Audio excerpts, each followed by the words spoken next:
Hello everybody. ఇవాళ మనం air pollution గురించి బ్రీఫ్గా డిస్కస్ చేసుకోబోతున్నాం. అసలు ఇది ఎందుకు న్యూస్లో ఉంది అండ్ ఎయిర్ పొల్యూషన్ గురించి బ్రీఫ్గా పొల్యూటెన్స్ ఏంటి, దీని టైప్ ఆఫ్ పొల్యూటెన్స్ ఏంటి, ఇండియా దీని గురించి ఏమైనా స్టెప్స్ తీసుకుందా అనేది ఈ వీడియోలో మనం డిస్కస్ చేసుకుందాం. సో ఫస్ట్లీ ఇది న్యూస్లో ఎందుకు ఉందంటే ల్యాన్సెట్ ప్లానెట్ హెల్త్ వాళ్ళు ఒక రివ్యూ చేశారు.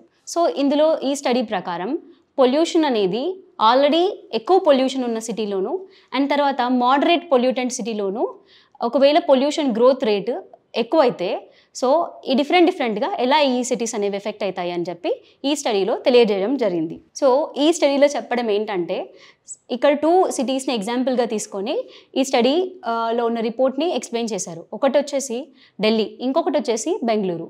సో ఢిల్లీలో ఆల్రెడీ చూసుకుంటే మనకి బెంగళూరుతో కంపేర్ చేస్తే ఎక్కువగా పొల్యూషన్ ఉంది, అదే బెంగళూరులో కొంచెం తక్కువగా ఉంది. సో ఇప్పుడు ఉన్న పొల్యూషన్ కనుక ఫిగర్స్ తీసుకుంటే అక్కడ 1% పొల్యూషన్ రైజ్ అయ్యి ఇక్కడ 1% రైజ్ అయితే సో బెంగళూరులో ఉన్న పీపుల్ ఎఫెక్ట్ అవుతారు అని చెప్పేది ఈ స్టడీలో ఉన్న బేసిక్ జిస్ట్ అనమాట.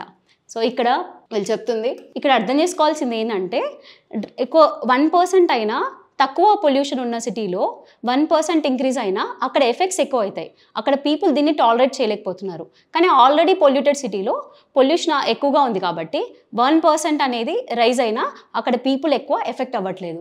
సో వీళ్ళు ఇచ్చిన డేటా ప్రకారం ఏంటంటే యాన్యువల్ డెత్స్లో ఎయిర్ పొల్యూషన్ వల్ల 11.5% ఆఫ్ డెత్స్ ఎయిర్ పొల్యూషన్ వల్ల ఢిల్లీలో జరుగుతున్నాయి.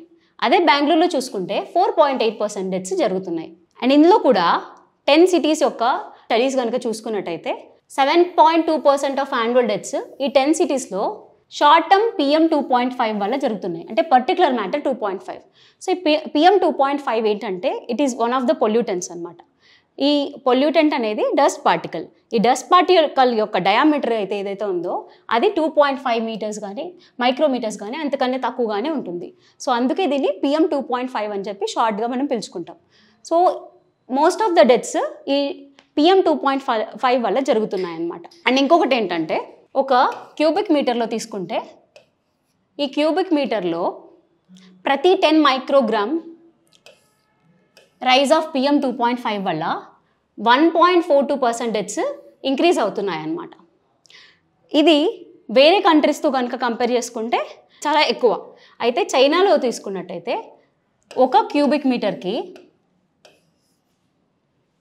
10 microgram per of PM 2.5 increase అయితే 0.22% డెత్స్ రైజ్ అవుతున్నాయి. అండ్ గ్రీస్, జపాన్, స్పెయిన్లో కూడా కొంచెం ఇంక్రీజ్ అవ్వగానే ఎక్కువ డెత్స్ అవుతున్నాయి. సో ఇదే వీళ్ళు చెప్పిన స్టడీ అనమాట. లోవర్ బేస్ పొల్యూషన్ లెవెల్ ఉన్న చోట ఈ పర్సంటేజ్ ఆఫ్ పొల్యూషన్ అనేది ఇంక్రీజ్ అయితే అక్కడ ఎఫెక్ట్స్ అనేది ఎక్కువగా ఉంటాయి. సో ఈ కాంటెక్స్లో మనం ఇది బేసికలీ రిపోర్ట్ గురించి. అయితే ఈ కాంటెక్స్లో మనం బ్రీఫ్గా పొల్యూషన్ గురించి చూసుకున్నట్టయితే పొల్యూషన్లో చాలా టైప్స్ ఉంటాయి. Air, noise and recently concerning వచ్చేసి రేడియో యాక్టివ్ పొల్యూషన్ కూడా అనమాట. సో మనం ఈరోజు ఎయిర్ పొల్యూషన్ గురించి డిస్కస్ చేసుకుంటాం కాబట్టి అయితే ఈ ఎయిర్ పొల్యూషన్లో మేజర్ ఆఫ్ పొల్యూటెంట్స్ ఏంటంటే carbon monoxide, nitrogen oxides, volatile organic compounds, benzene, ethanol, formaldehyde ఇవన్నీ కూడా మేజర్ పొల్యూటెంట్స్ అనమాట. అండ్ వెహికులర్ ఎమిషన్స్ నుంచి 80% ఆఫ్ ద ఈ పొల్యూటెంట్స్ అనేవి మనకి వెహికులర్ ఎమిషన్స్ నుంచి వస్తున్నాయి. అండ్ ఇవి కాకుండా ఇంకా ఏమేమి ఇంపార్టెంట్ పొల్యూటెంట్స్ ఉన్నాయంటే మీథేన్ ఒకటి, కార్బన్ డైఆక్సైడ్ ఒకటి, sulphur dioxide and suspended particles. ఇందాక డిస్కస్ చేస్తాం కదా PM 2.5, PM 10.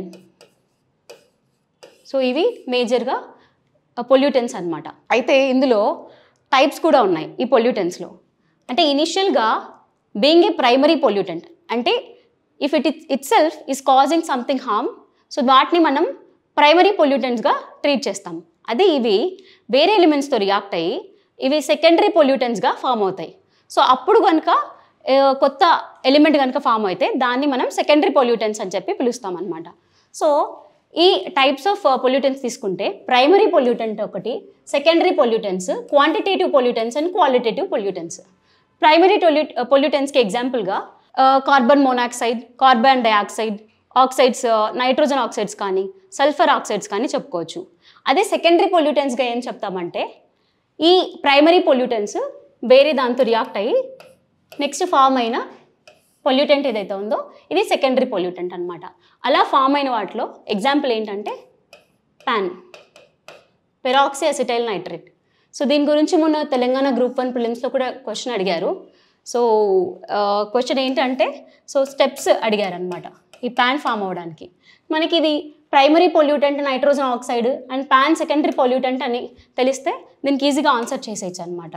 సో ఇక్కడ నైట్రోజన్ ఆక్సైడ్ అనేది వొలటైల్ ఆర్గానిక్ కాంపౌండ్స్తో కంబైన్ అయ్యి సన్లైట్లో నైట్రోజన్ డయాక్సైడ్ ఫామ్ అవుతుంది. సో ఆ నైట్రోజన్ డయాక్సైడ్ మళ్ళీ వొలటైల్ ఆర్గానిక్ కాంపౌండ్స్తో ఫామ్ అయ్యి పాన్ అనేది ఫామ్ అవుతుంది. ఇది సెకండరీ పొల్యూటెంట్స్ అనమాట. సో అవి ఇంకొక ప్రైమరీ పొల్యూటెంట్స్ వేరే ఎలిమెంట్తో కంబైన్ అయ్యి సెకండరీ పొల్యూటెంట్స్ ఫామ్ అవుతాయి. అలా ఫామ్ అయిన వాటిలో ఇంకా కొన్ని ఎగ్జాంపుల్స్ కనుక మనం చూస్తే యాసిడ్ రైన్స్ సల్ఫ్యూరిక్ యాసిడ్ వల్ల మనకి రెయిన్స్ వస్తాయి. అండ్ అదే కాకుండా నైట్రిక్ యాసిడ్ వల్ల కూడా. అయితే ఇక్కడ నైట్రోజన్ ఆక్సైడ్స్, సల్ఫర్ ఆక్సైడ్స్ ఇవి రెయిన్ వాటర్తో రియాక్ట్ అయ్యి యాసిడ్ రెయిన్స్ ఫామ్ అవుతాయి. ఇవి ప్రైమరీ అండ్ సెకండరీ పొల్యూటెంట్ గురించి. అయితే then quantitative and qualitative pollutants అంటే ఏంటంటే క్వాంటిటేటివ్ పొల్యూటెంట్స్ బేసికలీ ఇవి అట్మాస్ఫియర్లో ఉంటాయి. కానీ ఈ అట్మాస్ఫియర్లో ఒక థ్రెషోల్డ్ లెవెల్ దాటిన తర్వాత అవి క్వాంటిటేటివ్ పొల్యూటెంట్స్గా క్లాసిఫై అవుతాయి. ఫర్ ఎగ్జాంపుల్ కార్బన్ డయాక్సైడ్ అనేది అట్మాస్ఫియర్లో ఉంటుంది అండ్ దాన్ని మనకి ప్లాంట్స్ అన్ని యూజ్ చేసుకుంటాయి. అది కనుక ఈ కార్బన్ డయాక్సైడ్ ప్లాంట్స్ యూజ్ చేసుకున్న కెపాసిటీ వరకు ఉంటే ఓకే, బట్ ఒక థ్రెషోల్డ్ దాటి కనుక ఉంటే సో అప్పుడు అది హార్మ్ఫుల్గా మారుతుందన్నమాట. అలాంటప్పుడు ఇది పొల్యూటెంట్గా క్లాసిఫై చేస్తాం. సో అలా కనుక ఏవైనా పొల్యూటెంట్స్ ఉంటే వాటిని క్వాంటిటేటివ్ పొల్యూటెంట్స్ అంటారు. ఇంకా క్వాలిటేటివ్ పొల్యూటెంట్స్ తీసుకుంటే బేసిక్లీ ఇది మ్యాన్ మేడ్ యాక్టివిటీస్ వల్ల ఫామ్ అయిన పొల్యూటెంట్స్ అనమాట. ఫంగిసైడ్స్ ఇలాంటివన్నీ కూడా క్వాలిటేటివ్ పొల్యూటెంట్స్ కిందకు వస్తాయి. సో దీని గురించి ఇండియా కొన్ని స్టెప్స్ తీసుకుంది. బట్ అంతకంటే ముందు రీసెంట్గా ఒక రిపోర్ట్ రిలీజ్ అయిందనమాట 2 months ముందు. అక్కడ రిపోర్ట్ ప్రకారం చూసుకుంటే ఇండియా యొక్క పొల్యూషన్ స్టేటస్ చాలా బ్యాడ్గా ఉంది, అబిస్మల్గా ఉందన్నమాట. సో ఇక్కడ 50 cities సర్వే చేస్తే దాంట్లో మోర్ దెన్ 39 cities అనేవి ఇండియాలో ఉన్నాయి. అండ్ అంతేకాకుండా టాప్ 10 cities-లో 9 cities కూడా ఇండియాలో ఉన్నాయన్నమాట. సో ఈ రిపోర్ట్ గురించి బ్రీఫ్గా డిస్కస్ చేద్దాం. వరల్డ్ ఎయిర్ క్వాలిటీ రిపోర్ట్ 2023, ఈ 2023 రిపోర్ట్ని 2024లో రిలీజ్ చేశారు. ఇది ఎవరు రిలీజ్ చేశారంటే స్విస్ ఆర్గనైజేషన్ IQAir. సో ఈ రిపోర్ట్ ప్రకారం ఇండియా ఒక ర్యాంక్ చూసుకుంటే 3rd worst అనమాట. 135 countries-లో ఇండియా 3rd worstగా ఎమర్జ్ అయింది. ఇది కూడా యాన్యువల్ PM 2.5 కాన్సన్ట్రేషన్ని ఇది బేస్ చేసుకొని తీసుకుంటే. అండ్ ఇప్పుడు ఈ PM 2.5 బేస్ చేసుకొని ఇండియా ర్యాంకింగ్ ఇచ్చారు. అయితే PM 2.5 గురించి WHO కొన్ని గైడ్లైన్స్ ఇచ్చింది. అంటే ఇది ఎంత థ్రెషోల్డ్ ఉండాలి, ఎంతకు మించి ఉండకూడదు అనేది ఈ గైడ్లైన్స్లో రివైజ్డ్ గైడ్లైన్స్ అనమాట. ఇవి ఇంతకుముందు వేరే లెవెల్స్ ఉండేవి, బట్ 2021లో రివైజ్ చేసి వేరే థ్రెషోల్డ్స్ పెట్టడం జరిగింది. సో ఇవి యాన్యువల్ బేసిస్ మీద ఉంటాయి, 24 hour యావరేజ్ కూడా ఉంటాయి. సో యాన్యువల్ అంటే 1 yearకి టోటల్గా ఇంతకంటే ఎక్కువ థ్రెషోల్డ్ దాటకూడదు. యాన్యువల్గా 20 అండ్ నెక్స్ట్ 24 hour తీసుకుంటే ఇంత థ్రెషోల్డ్ దాటకూడదు. ఇవి ఇంతకు ముందున్న గైడ్లైన్స్ అనమాట. ఇవి 2021లో రివైజ్డ్ గైడ్లైన్స్. సో దీని ప్రకారం PM 2.5 అండ్ ఇది 1 cubic meterకి తీసుకుంటారు. 1 cubic meterలో ఎంత మైక్రోగ్రామ్స్ ఆఫ్ 2.5 ఉంది. ఏ పొల్యూటెంట్ అయినా 1 cubic meterకి ఎంత మైక్రోగ్రామ్స్ ఉందని తీసుకున్నారు. కానీ కార్బన్ మోనాక్సైడ్కి మాత్రం మిల్లీగ్రామ్స్లో తీసుకున్నారు. సో ఈ PM 2.5 కనుక చూస్తే యాన్యువల్ యావరేజ్ 5 కన్నా ఎక్కువ ఉండకూడదు, 5 మైక్రోగ్రామ్స్ కన్నా ఎక్కువ ఉండకూడదు 1 cubic meterలో. అదే 24 hour యావరేజ్ తీసుకుంటే 15 మైక్రోగ్రామ్ కన్నా ఎక్కువ ఉండకూడదు అనమాట. తర్వాత PM 10కి అయితే annual 15 microgram and 24 hour 45 microgram. So అలాగే కార్బన్ మోనాక్సైడ్కి అయితే 4 మిల్లీగ్రామ్ కన్నా ఎక్కువ ఉండదు 1 cubic meterలో. సో ఇవి WHO రివైజ్డ్ గైడ్లైన్స్ అనమాట. దెన్ ఈ వరల్డ్ ఎయిర్ క్వాలిటీ రిపోర్ట్లో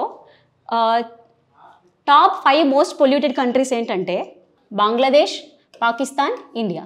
so top 3 we and our neighbourhood. So దీంట్లో WHO గైడ్లైన్స్ ప్రకారం ఎంత ఉండాలి? PM 2.5 ఆల్రెడీ ఇందాక చూసాం. యాన్యువల్గా అయితే 5 కన్నా ఎక్కువ ఉండకూడదు. అదే 24 hours చూసుకుంటే 15 కన్నా ఎక్కువ ఉండకూడదు. కానీ ఇక్కడ ఎంత ఉంది? బంగ్లాదేశ్లో ఒక క్యూబిక్ మీటర్కి 79.9 మైక్రోగ్రామ్ ఉందన్నమాట. అదే Pakistan 73.7, India 54.4. So which is 10 times more than the revised guidelines. So ఇంత పొల్యూషన్ ఇండియాలో ఉంది. అండ్ ఈ WHO గైడ్లైన్స్ని మీట్ అయ్యే కంట్రీస్ ఏవైతే ఉన్నాయో అవి ఓన్లీ 7 ఉన్నాయన్నమాట ఈ రిపోర్ట్ ప్రకారం. అవేంటంటే Australia, Estonia, Finland, Iceland, Grenada, Mauritius and New Zealand. ఇవి కంట్రీస్ మాత్రమే ఈ WHO గైడ్లైన్స్ని మీట్ అయ్యాయి. తర్వాత ఇండియా స్పెసిఫిక్గా అబ్జర్వ్ చేసుకుంటే India third worst rank emerge అయిందని డిస్కస్ చేసుకున్నాం, బంగ్లాదేశ్, పాకిస్తాన్ తర్వాత. అయితే విత్ ఇన్ ఇండియా కనుక చూసుకుంటే టాప్ 50 మోస్ట్ పొల్యూటెడ్ సిటీస్లో వరల్డ్లో 42 సిటీస్ ఇండియాలో ఉన్నాయి. అందులో first are most polluted metropolitan area ఏంటంటే బెగుసరాయ్ అన్నమాట. ఇది బీహార్లో ఉంది. ఇది most polluted metropolitan area. Second ప్లేస్లో వచ్చేసి గౌహతి, థర్డ్ ప్లేస్లో ఢిల్లీ ఉంది. ఇంకా other Indian cities Noida 11th ప్లేస్లో ఉంది. తర్వాత కొన్ని ఇంపార్టెంట్వి చూసుకున్నట్టయితే greater Noida 11, Patna 20, Ghaziabad 35. And top 10 most polluted సిటీస్లో కూడా 9 ఇండియాలో ఉన్నాయి. సో దీన్ని కంటైన్ చేయడానికి ఇండియా ఏమైనా స్టెప్స్ తీసుకుందా అంటే చాలా స్టెప్స్ ఉన్నాయన్నమాట. ఒక్కొక్క ప్లేస్లో తగ్గట్టుగా ఒక్కొక్కలాగా తీసుకున్నారు. ఫర్ ఎగ్జాంపుల్ ఢిల్లీలో దగ్గర తీసుకుంటే గ్రేడెడ్ యాక్షన్ ప్లాన్ ఉంది. అండ్ తర్వాత అక్కడ పంజాబ్లో ఈ పొల్యూషన్ని కంట్రోల్ చేయడానికి హ్యాపీ సీడర్స్ ఇలాంటి వాటిని వాడుతూ ఉన్నారు. అండ్ అంతేకాకుండా కొన్ని ప్రోగ్రామ్స్ని కూడా తీసుకొచ్చారు. సో దాంట్లో ఒకటి నేషనల్ క్లీన్ ఎయిర్ ప్రోగ్రామ్. ఇది 2019లో లాంచ్ చేశారు. దీంట్లో ఒక టార్గెట్ పెట్టుకోవడం జరిగింది.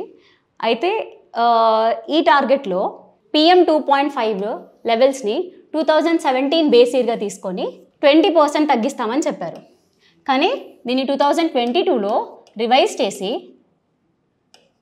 2024కి 40%,